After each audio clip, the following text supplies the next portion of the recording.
mieux comprendre l'actualité jotaay bi leen di gindi ci tolluwaayu réew mi ngeen di ci ànd ak rédaction bu Sénégal 7 amaat nañu mbégte tey ci lundi bi lee teewaat file ngir tegtal leen seen premier numéro de la semaine gërëm bu baax a baax fu waay mën a nekk di ñu bàyyi xel Sénégal 7 tout d'abord dañuy door par vous remercier parce que tout simplement vous êtes plus de 2 millions d'abonnés à nous suivre gërëm nañu leen bu baax a baax ci kóolute beek ànd bi ngeen ànd ak Sénégal 7 ci suñu ay programme merci beaucoup aussi à la régie alors tey teewaat naa fi àndandoo ak rédaction bu Sénégal 7 ngir waxtaanee actualité bi ana fu mu toll ak lan moo xew ci réew mi ma di ci ànd ak Abdou Khadre Coulibaly salaamaaleykum Abdou Khadre maa ngi laa nuyu. maaleykum salaam maa ngi lay fay di nuyu mbokk internet yi ñuy teewlu ci Sénégal ak si diaspora. merci beaucoup Abdou Khadre Coulibaly le très pertinent Abdou Khadre Coulibaly taarkalla macha allah alors Abdou tey ñu ngi ci lundi début de la semaine week-end bi lay am na ay mbir yu fi jot a xew donc rapidement dañuy daal di tënk ci tënk bi nag dama koy accès ci li nga xamante ni moom mooy la communication des candidats parce que nous entamons la dernière ligne droite de la campagne électorale bi nga xamante ni mën naa ni que ni daanaka 5 jours moo ca des dégg nañu candidat yi ku ca nekk yaa ngay amal sa communication donc boo xoolee sax ci titrage bi entre manipulation ak tentative de diabolisation parce que dañu dégg ci ñaari pàcc yëpp yi nga xamante ni en tout cas ñoo gën a fës muy camp Amadou Ba ak camp ki nga xamante ni moom mooy coalition Diomaye ay guerre des mots ak ay termes yoo xamante ni tey daal bëgg naa vraiment ñu taxaw ci d'abord ci li nga xamante ni ci lay njëkkee muy déclaration de patrimoine bi nga xamante ni kii di Diomaye proposé na ko ki nga xamante ni moom mooy Amadou Ba noppi moom nee na pare na pour def ko loolu rek laa bëgg d'abord nga xamal ko ñi nga xamante ne ñooy suñu ay internautes est-ce une obligation lan mooy déclaration de patrimoine déclaration de patrimoine obligation la pour koo xam ne dafa bëgg nekk njiitu réew buñ la falee balaa ngay tàmbali da ngay def sa déclaration de patrimoine ñu xam foo toll xam foo toll par rapport ak sa am-am li nga am ci alal li nga am ci alal balaa ngay dugg di doon jiitu réew balaa ngay tàmbale say fonctions. Par exemple ñu ne Amadou Diallo doit être candidat doit être président de la République. Il a un patrimoine évalué à par exemple 2 milliards 500 millions. jamono bi ngay dugg pour nekk président de la République. jamono boobu boo ko noppee nga doxal 5 ans ñu xool président de la République li mu war a am. tous les mois. en terme de kii de liñ ko war a fay liñ ko war a jox li ko république bi war a jox. buñ ko calculer boole ko ak 2 milliards 500 millions yi nga xam ne moom la amoon ba muy tàmbale. méngale ko ak li mu war a mën a am ci yoon tous les mois. calculer ko multiplier ko par 5 ans yi bu ñu xoolee mu méngoo ak lii nga xam ne moom la waroon am ñu ne kon ok. yow gérer nga alalu réew mi jëloo ci dara sàccoo ci dara bu fekkee ni dafa am dërëm bu tegu ci loolu ñu calculer bu boobaa di ngay rendre compte ci par rapport ak loolu nga xam ne moom nga am de plus. d'accord loo xam ne léegi looloo ko sabab. voilà mais bu fekkee ki nekkagul président nag. c'est-à-dire là li ko sabab contexte li ko sabab dafa am loi bu ko encadré wax ko clairement. d'accord loi boobu ñu ngi ko voté en 2012 mooy la loi numéro 2012-30 du 28 décembre 2012 portant création de l'Office national de lutte contre la corruption et le projet de loi numéro 23 /2023 bi nga xam ne moo modifié la loi 2014-17 du 2 avril 2014 relative à la déclaration de patrimoine. d'accord loolu mooy loi bi ko tënk. loi bi ko tënk d'abord y a le corps de contrôle qui est l'OFNAC bi nga xam ne dañ ko taxawal. pour xeex lépp loo xam ne wàllu guerre la muy corruption. xam nga ci corruption si la ñu mën a amee enrichissement illicite. maintenant la loi sur la déclaration de patrimoine di ko tax a jóg mooy mu fexe ba xeex lépp loo xam ne guerre la. lépp loo xam ne moomeel la boo xam ne ci ndoddu askan wi nga koy amee. d'accord mais ñu fexe ba encadrer bu baax gën a cadrer li nga xam ne mooy yorin bi ñeel li nga xam ne moom la askan wi moom de manière générale. d'accord très bien ci leeral yi mais ci contexte bi bu ñu ko jëlee ñoom nekkaguñu li nga xamante ni moom mooy ay président. dafa mel ni que ni c'est pour justifier li nga xamante ni mooy seen am actuellement. parce que dégg nañu ki nga xamante ni moom mooy le candidat Amadou Ba ni ñu koy waxee que milliards yi mu mel ni que ni kii di Diomaye aussi loolu la bëgg mu leeral ko Sénégalais yi fan la kii di Amadou Ba jëlee ay milliards am dafa mel ni su ma comprendre parce que nekkagul président. donc amagul obligation en tout cas pour def ko donc si on s'interroge ci li nga xamante ni moom mooy c'est bien wala ñu bëgg mu def déclaration de patrimoine mooy que dañu koy laaj autrement dit ay amam ay milliards wala les supposés milliards de Amadou Ba fan la jógee ci sama xel xaw ma nag ndax la war si sa xel mais man dara leeruma ci ne peut être am ñu koy wax am ñu naan Amadou Ba am na c'est un milliardaire cela peut être possible mais par rapport à la déclaration de patrimoine d'abord Diomaye dans le cadre de la communication politique inscrit dans le cadre de la campagne électorale défi bu mu ko lancé la xam nga moom ak Ousmane Sonko bi ñu génnee dañu tuumal wala boog dañu wax ne Amadou Ba koo xam ne la waruñu ko jox réew mi lu tax parce que un fonctionnaire milliardaire xel mënu ko nangu donc nañ ko laaj milliards am yi fan la ko jëlee léegi dans son discours de campagne le candidat Bassirou Diomaye Faye ne moom il est prêt en début de semaine de faire une déclaration de patrimoine te moom c'est un fonctionnaire au même titre que Amadou Ba bokkoon nañu service moom nekkul milliardaire comment se fait-il que Amadou Ba nekk milliardaire alors qu'ils sont tous les deux fonctionnaires de l'État. mais ñoom ñaar ku jiitu ci Amadou Ba moo ko jiitu. waaw ben mu bon voilà. loolu normal aussi moo xaalis du ma dugg ci considération yooyu. parce que xaw ma ku ci ne. l'origine de ta fortune. effectivement mais man li may analyser par rapport à la communication. du candidat. parce que nous sommes en campagne électorale. oui campagne la boo xam ne tant que yaa ngi user de ta communication. pour prendre le dessus. sur les autres.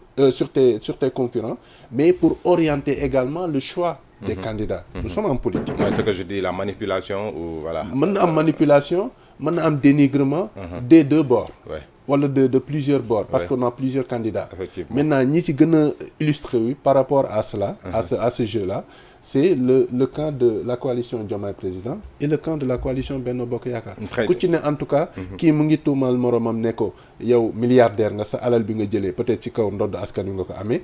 keneen ki ñu ngi naan ñii nii ils sont pas compétents c'est des aventuriers ku leen jox réew mi ci danger nga koy dugal. très bien ci loolu sax laa bëggoon ñu dem muy la réplique de ki nga xamante ni moom mooy Amadou Ba gis nañu que ni aussi toute sa communication en tout cas est axée ces derniers temps sur la compétence entre guillemets. De Diomaye mais aussi li nga xamante ni tamit gis naa tey aussi une certaine presse sax ñu relayer ko muy le transfert de la capitale jëlee ko Ndakaaru yóbbu ko au sud loolu aussi mu mel ni que ni créé na aussi benn débat naka nga jàngatee aussi ces pics là ak cette réplique de Amadou Ba à l'endroit de Bassirou Diomaye Faye. moom laay wax tout à l'heure nous sommes en communication politique. Nous sommes en campagne électorale.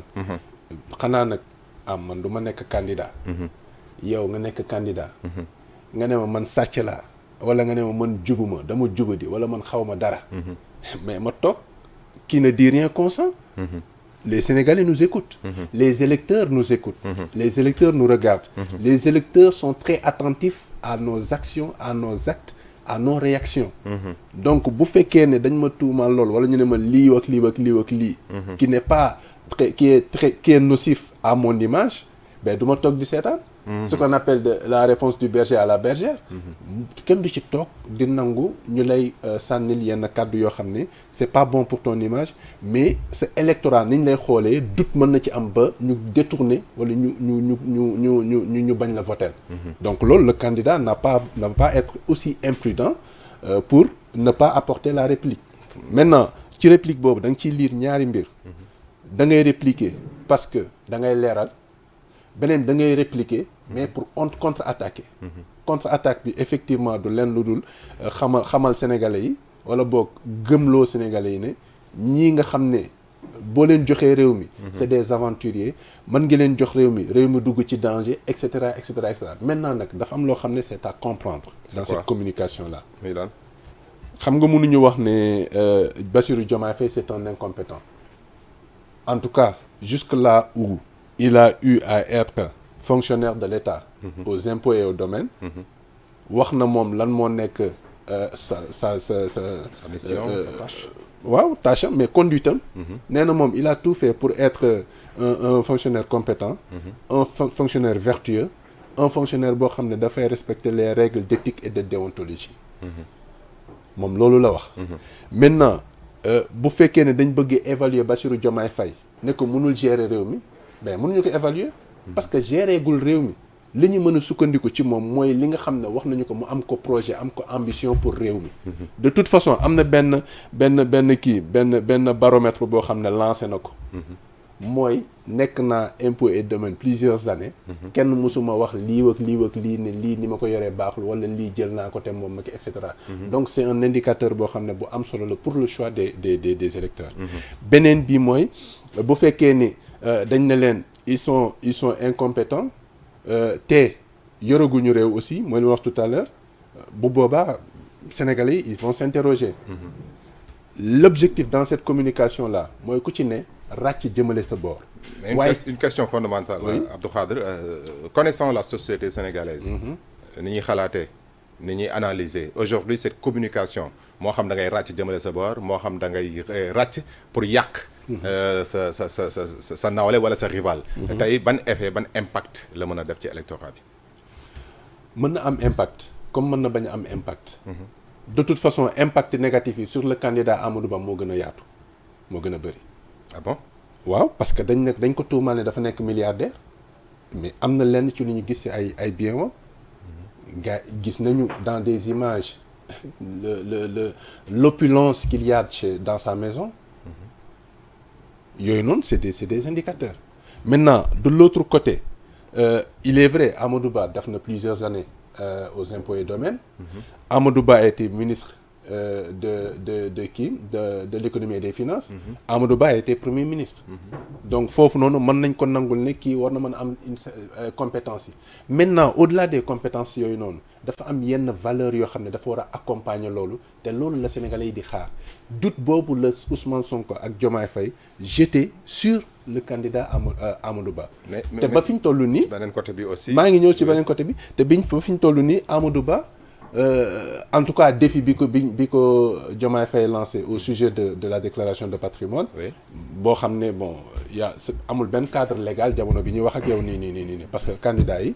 ils ne sont pas obligés de faire de déclaration de kii. boo naree nekk président de la République war a gérer mbiri réew mi bu boobaa lañ lay wax nga def déclaration de patrimoine et c'est encadré par la loi déclaration de patrimoine boobu ki war a nekk président de la République ñu élire ko. daf koy déposer au niveau du conseil constitutionnel. conseil constitutionnel moo koy rendre public pour wax ne diw mii nga xam ne moom la ñu voteel moom moo nekk président de la République à partir de maintenant.